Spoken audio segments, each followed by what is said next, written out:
Hello friends, आप सभी का स्वागत है आपके अपने यूट्यूब चैनल स्टडी आले पर। आज हम NCERT science class 7th class जो कि वन लाइनर क्वेश्चन आंसर होंगे और रिलेटेड है ये किस टॉपिक से, ऊष्मा से। ये है पार्ट 8 और हमने पार्ट 7 तक करवा दिया। प्लेलिस्ट बनी हुई है, आप लोग जाइए हमारे चैनल स्टडी आले पर और प्लेलिस्ट को एकदम 6 से लेकर और जहाँ तक हो 10th तक हो करवाएंगे, आप लोग कर लीजिए जाके। और बता दें कि ये साइंस है जो कि जिस एग्ज़ाम में साइंस आती है उस एग्ज़ाम के लिए ये क्लास महत्वपूर्ण है। तो चलिए हम पहले प्रश्न की ओर चलेंगे। पहला प्रश्न हो जाएगा कि निम्नलिखित में से कौन सा तापमान का मात्रक नहीं है। तो पास्कल तापमान का मात्रक नहीं है और आप लोग कमेंट करके ज़रूर बताइएगा कि पास्कल किसका मात्रक है। दूसरा क्वेश्चन है कि कथन में कौन सा सही है। तो पॉइंट है यहाँ पर 3 पॉइंट, जिसमें से ऊष्मा सदैव गर्म वस्तु में अपेक्षाकृत ठंडी ठंडी वस्तु की ओर प्रवाहित होती है। तो बिल्कुल सही बात है, ये बात एकदम सही है। आगे देखेंगे द्रव और गैसों में ऊष्मा संवहन द्वारा स्थानांतरित होती है। ये भी बात एकदम सही है। और तीसरा पॉइंट हो जाएगा कि वह प्रक्रम जिसमें ऊष्मा किसी वस्तु के गर्म सिरे से ठंडे सिरे की ओर स्थानांतरित होती है, चालन कहलाती है। तो अब यहाँ चालन के बारे में डिफिनीशन भी ये तीसरा पॉइंट बता रहा है, तो यहाँ ये तीसरा पॉइंट भी सही है, यानी कि ये तीनों कथन ही राइट आंसर हो जाएंगे। अब हम देखेंगे प्रश्न नंबर 3 कि ठोसों में प्राय ऊष्मा किसके कारण स्थानांतरित होती है। अभी बताया है कि चालन द्वारा। किसके द्वारा? चालन। चौथा पॉइंट है कि किसके द्वारा ऊष्मा के हस्तांतरण के लिए किसी माध्यम की आवश्यकता नहीं होती। तो विकिरण। किसके माध्यम की? तो विकिरण। तो यहाँ आपके 4 पॉइंट कंप्लीट हो गए। हम देखेंगे प्रश्न 5 कि वह प्रक्रम जिसमें ऊष्मा किसी वस्तु के गर्म सिरे से ठंडे सिरे की ओर स्थानांतरित होती है क्या कहलाएगी? चालन। क्या कहलाएगी? चालन। तो यहाँ देखिए फ्रेंड्स, हर तरह से चालन जैसे भी क्वेश्चन बन रहे हैं हम करवा रहे हैं। संवहन द्वारा ऊष्मा का स्थानांतरण हो सकता है गैस एवं द्रव में। किस प्रक्रिया में पदार्थ के कारण स्वयं स्थानांतरित होते हैं? तो संवहन द्वारा। किसके द्वारा? इसका आंसर क्या हो जाएगा? संवहन। नेक्स्ट है कि आग पर रखी पतीली का जल किसके द्वारा गर्म होता है? तो वो भी संवहन द्वारा। तो देखिए विकिरण, चालन, संवहन सभी टॉपिक से क्लियर हो रहे हैं क्वेश्चन। आगे देखेंगे 9 नंबर पे विचार करना है आपको। यहाँ पे पॉइंट दिए जाएंगे, 2 पॉइंट है जिनमें से कौन सा कथन सत्य है ये देखना है। तो डॉक्टरी थर्मामीटर का मापन स्केल कहाँ से? 35 से 42 तक होता है। जो ऑफलाइन कोचिंग के बच्चे हैं वो जानते हैं कि 35 से 42 के बीच में डॉक्टरी थर्मामीटर का मापन स्केल होता है। नेक्स्ट है कि डॉक्टरी थर्मामीटर में पारा का प्रयोग किया जाता है।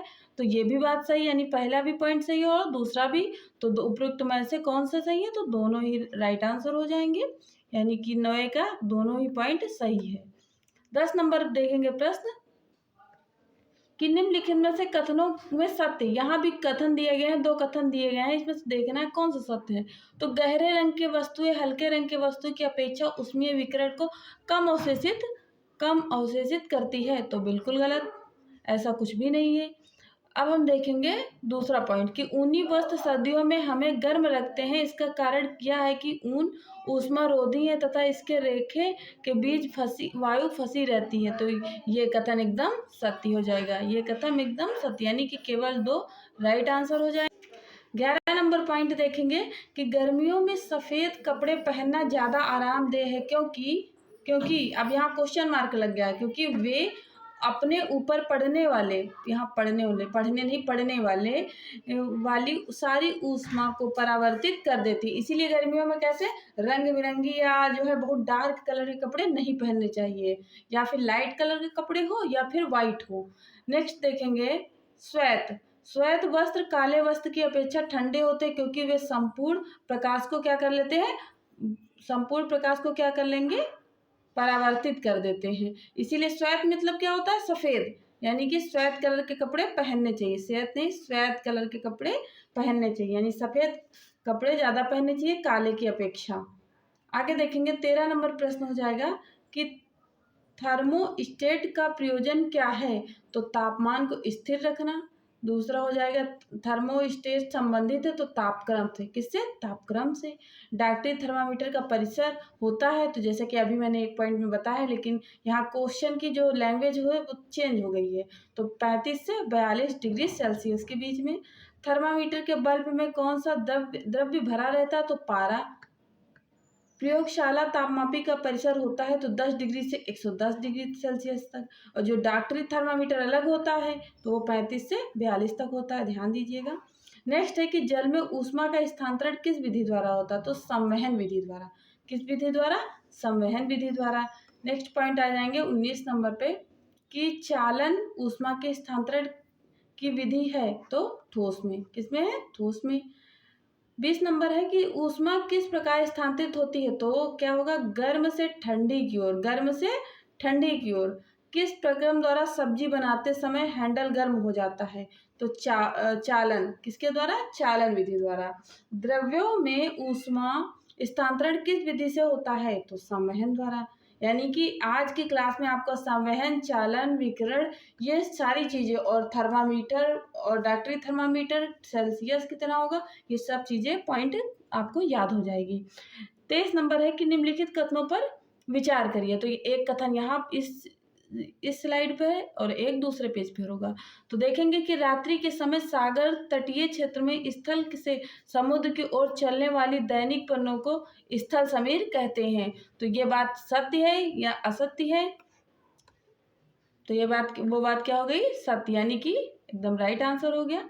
अब हम यहाँ देखेंगे कि दोपहर के समय समुद्र से स्थल की ओर अपवाहित, यानी अपवाहित मतलब कब? स्थल से। किसकी ओर? समुद्र से स्थल की ओर। यानी कि ये अगर समुद्र है तो जो हवा चल रही है स्थल की ओर चल रही है, होने वाली दैनिक पन्नों को सागरीय समीर कहते। समीर मतलब हवा। तो उपयुक्त में से कौन सा कथन सत्य है? तो दोनों ही कथन क्या हो जाएगी? सत्य हो जाएगी। यानी कि दिन में कैसे चलेगी? दिन में चलेगी इधर से, स्थल से समुद्र की ओर, और दोपहर में समुद्र से स्थल की ओर। तो इन बातों को आपको याद रखना है। थलीय समीर, यानी थल, थल मतलब जहाँ जो है पानी नहीं है। थलीय समीर के चलने का समय कौन सा होता है? रात्रि में। और वायु में ऊष्मा का हस्तांतरण किस विधि द्वारा होता है? संवहन में। किस विधि द्वारा? संवहन में। समुद्र समीर कब चलते हैं? तो दिन में। समुद्र समीर कब चलेंगे? दिन में। देखिए यहाँ एक वन लाइनर क्वेश्चन से आपके सीधे सीधे क्वेश्चन बनेंगे। 27 नंबर देखेंगे कि सूर्य से ऊष्मा पृथ्वी तक किस विधि द्वारा पहुंचती है? तो विकिरण। ये बहुत ही इंपॉर्टेंट क्वेश्चन है, वेरी इंपॉर्टेंट क्वेश्चन हो जाएगा, क्योंकि ये सूर्य से प्रकाश पृथ्वी पर आ रहा है, इसके मतलब किस विधि द्वारा पहुंच रहा है? तो ये विकिरण कहलाएगा। ऑप्शन होगा कि चालन, विकिरण, संवहन। तो इसका राइट आंसर विकिरण हो जाएगा। तो कंफ्यूज नहीं हुई है। आगे देखेंगे 28 नंबर की, इनमें से क्या ऊष्मा रोधी है? तो प्लास्टिक ऊष्मा रोधी है। आप देखे होंगे कि खाना बनाते समय जो बर्तन के स्टैंड होते हैं, जो हैंडल होता है, वहाँ पे प्लास्टिक लगा दी जाती है जिससे हाथ जले नहीं। तो क्योंकि प्लास्टिक ऊष्मा का रोधक होता है। आपने प्रेशर कुकर भी देखा होगा कि वहाँ जो है, जो उसका हैंडल होता है वो प्लास्टिक या फिर रबड़ का लगा हुआ होता है। 29 नंबर पर देखेंगे कि 37 डिग्री सेल्सियस लगभग कितना होता है? तो 98.6 डिग्री फ़ारेनहाइट होता है। तो याद रखिए 37 डिग्री यानी 98.6 फ़ारेनहाइट होता है। और मानव शरीर का सामान्य तापमान कितना होता है? तो अगर हम फ़ारेनहाइट में देखेंगे तो 98.6 डिग्री होता है, और अगर हम सेल्सियस में देखेंगे तो कितना हो जाएगा? तो यही हो जाएगा 37 डिग्री सेल्सियस हो जाएगा। दोनों बात एक ही है, लेकिन सेल्सियस में 37 हो जाएगा और फ़ारेनहाइट में 98.6 हो जाएगा। देखेंगे 31 नंबर प्रश्न क्या होगा कि ऊनी कपड़े शरीर को जाड़े में गर्म रखते हैं क्योंकि ऊन ऊष्मा का कुचालक है। क्या होता है? ऊन ऊष्मा का कुचालक होता है। निम्नलिखित में से कौन सा विद्युत का सुचालक नहीं है? तो चीनी मिट्टी के बर्तन क्या है? विद्युत के सुचालक नहीं है, यानी कि ये क्या है? कुचालक है। जो सुचालक नहीं है वो कुचालक होगा, और जो कुचालक नहीं है वो सुचालक होगा। 33 नंबर देखेंगे, किसी वस्तु पदार्थ में किसी उपस्थिति के कारण वह विद्युत का सुचालक बनता है तो इलेक्ट्रॉन। क्या हो जाता है? इलेक्ट्रॉन। नेक्स्ट देखेंगे 33 हो गया ना प्रश्न नंबर। अब हम 34 देखेंगे कि मानव शरीर का, जैसा कि अभी मैंने पिछले पेज पे बताया कि अगर सेल्सियस में देखा जाएगा तो मानव शरीर का सामान्य ताप कितना होता है, 37 डिग्री सेल्सियस होता है। किस विधि द्वारा ऊष्मा के स्थानांतरण में किसी माध्यम जैसे वायु जल की आवश्यकता नहीं होती, तो विकिरण। किसके? विकिरण। और क्वेश्चन यह है कि जब पृथ्वी पर सूर्य का प्रकाश आता तो किस विधि द्वारा आएगा, तो विकिरण। याद रखिए विकिरण, कई क्वेश्चन बन रहे हैं। 36 नंबर देखेंगे, जब हम किसी तापक यानी हीटर के सामने बैठते हैं तो हमें किस प्रक्रम द्वारा ऊष्मा प्राप्त होती है, तो विकिरण। अब याद रखिए कि विकिरण जो है किस किस विधि में काम आता है। ज्वाला से हटा कर रखा कोई गर्म बर्तन ठंडा होते समय अपनी कुछ ऊष्मा को किसके द्वारा ही परिवेश स्थानांतरित करता है, तो ये भी काम विकिरण द्वारा होगा। किसके द्वारा? विकिरण। 37 नंबर प्रश्न कंप्लीट हो गया है। अब हम देखेंगे 38 नंबर प्रश्न कि हमारा शरीर किस विधि के द्वारा ही परिवेश को ऊष्मा देता है। किस विधि के द्वारा परिवेश को ऊष्मा देता है तथा उसे ऊष्मा ग्रहण करता, तो ये भी विकिरण है। यानी कि आज के क्लास में विकिरण आप लोग नहीं भूलेंगे। सभी गर्म पिंड किसके रूप में ऊष्मा विकिरित करते हैं, तो विकिरण द्वारा। फोन में ऊष्मा का संचरण किस विधि द्वारा होता है, तो चालन। किस विधि द्वारा? चालन। रेफ्रिजरेटर में प्रशीतन के ऊपर में होती है तथा रेफ्रिजरेटर का अन्य भाग किसके द्वारा ठंडी होती, तो संवहन। किसके द्वारा? संवहन द्वारा। नेक्स्ट पॉइंट आएगा 42 नंबर प्रश्न हो जाएगा कि निम्नलिखित में से किस विधि में ऊष्मा एक स्थानांतरित से दूसरे स्थान तक बीज के माध्यम को बिना गर्म किए ही पहुंच जाती, तो विकिरण। बादलों वाली रात स्वच्छ आकाश वाली रात की अपेक्षा किस विधि के द्वारा गर्म होती है, तो विकिरण द्वारा। किस विधि द्वारा? विकिरण। नेक्स्ट है कि कौन सी प्रक्रिया वायुमंडल को गर्म करने के लिए सबसे कम महत्वपूर्ण है, तो चालन। यहाँ ये चालन लिखिए। किस विधि द्वारा? चालन। नेक्स्ट है कि वायुमंडल को निचली परतों को गर्म करने में महत्वपूर्ण है, तो क्या हो जाएगा? चालन। थोड़ा सा टाइपिंग मिस्टेक हो गया है, इसका राइट आंसर चालन हो जाएगा। क्या हो जाएगा? चालन। तो नेक्स्ट देखेंगे हम 46 नंबर हो जाएगा कि निम्नलिखित में से कौन सी प्रक्रिया ठोस पदार्थों में नहीं होती है, तो संवहन की। किसमें नहीं होती? संवहन। यहाँ संवहन कर लीजिए, संवहन। नेक्स्ट है 46 नंबर प्रश्न हो गया। अब हम देखेंगे 47 नंबर प्रश्न कि किसी पदार्थ को ऊष्मा तरंगों को क्या हो जाएगा? संचार। यहाँ संचार होगा। संवहन संचार द्वारा सीधे गर्म होने को कहते हैं, या तो विकिरण। क्या हो जाएगा? विकिरण, यानी ऊष्मा तरंगों के संचार द्वारा। आगे देखेंगे कि उबलते जल द्वारा जलने की तुलना में भाप में जलना अधिक कष्टदायक गंभीर होता है, क्योंकि भाप में गुप्त ऊष्मा होती है। भाप में कौन सी ऊष्मा होती है? गुप्त ऊष्मा। अगर सीधे आप आग से जल गए तो वो कम लगेगा, और अगर जो है आप अगर भाप से जल जाते हैं तो क्या होता है, वो ज़्यादा से ज़्यादा आपको जलन करता है। तो कैसी ऊष्मा होती है? उसमें गुप्त ऊष्मा होती है।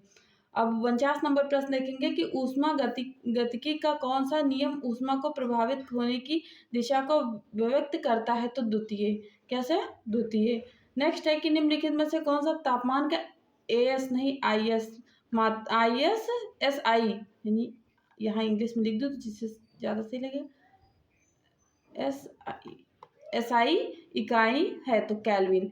यानी कि तापमान का एसआई मात्रक क्या हो जाएगा, तो केल्विन हो जाएगा। 51 नंबर प्रश्न कि इनमें से कौन सा विद्युत का काफी अच्छा चालक है, तो ग्रेफाइट। क्या हो जाएगा? ग्रेफाइट। नेक्स्ट देखेंगे 52 नंबर प्रश्न। आज 54 नंबर क्वेश्चन करवाएंगे टोटल, तो 52 नंबर प्रश्न देखेंगे कि परम शून्य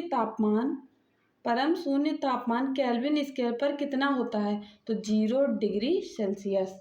शून्य आ गई तो शून्य, यानी शून्य से शून्य। अगर ऑप्शन में आएगा तो क्या हो जाएगा, आप लोग कंफ्यूज नहीं होंगे, क्योंकि शून्य यहाँ भी है और शून्य यहाँ भी। 0 को ही हम क्या बोलेंगे? शून्य बोलेंगे।